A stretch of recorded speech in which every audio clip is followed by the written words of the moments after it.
আজকে চিকেন কষা করছি। চিকেন কষা করার জন্য যেটা যেটা লাগছে সেটা হলে তেলের মধ্যে আমি একটু তেজপাতা দিয়েছি, তারপরে তেলের মধ্যে পেঁয়াজ আর টমেটো দিয়েছি। পেঁয়াজ আর টমেটোটা একটু মানে পেঁয়াজটা গোল্ডেন কালার হয়ে গেলে ওর মধ্যে তখন আমি এই যে বাটা আছে দেখুন, আদা বাটা আর রসুন বাটা এটা দেব। আর এটাতে আছে লঙ্কা, আর লঙ্কার সঙ্গে আমি একটু বেটে নিয়েছি অল্প একটু জিরা, আর তার সঙ্গে দিয়েছি এলাচ 2-3টা, কারণ এলাচের গন্ধটা আমার বেশ ভালো লাগে, তো এলাচটা তেলের মধ্যেও দেওয়া যায়। আর এবার এটা দেখুন একটু অয়েল বেরাচ্ছে, এখন এর মধ্যে লঙ্কাটা দিয়ে দেব। এই যে লঙ্কা পেস্ট,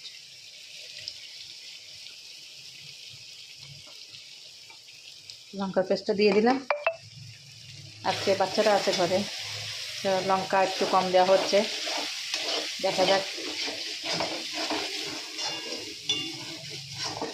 মোটামুটি ওরা আমার রান্না খেতে পছন্দ করে, ভালো লাগে কিনা খারাপ লাগে কিনা বাচ্চারাই জানে, তবে আমি একটু লঙ্কা পছন্দ করি বেশি।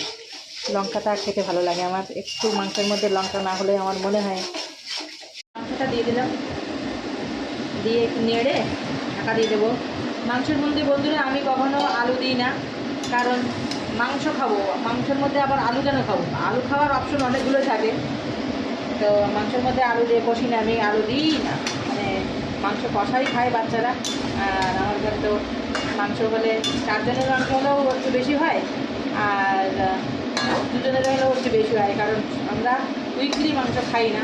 যখন বাচ্চারা থাকে তখন করা হয়, না হলে এই বেশি মাংস আমার ঘরে আসে না। মাছ ভালোবাসি, মাছ রেখেছি ফ্রিজ ভর্তি করে। এবারে ঢাকা দিয়ে রাখি। মাংস লাস্টের পথে, আমরা তো দেখালাম আগে কী হয়েছে।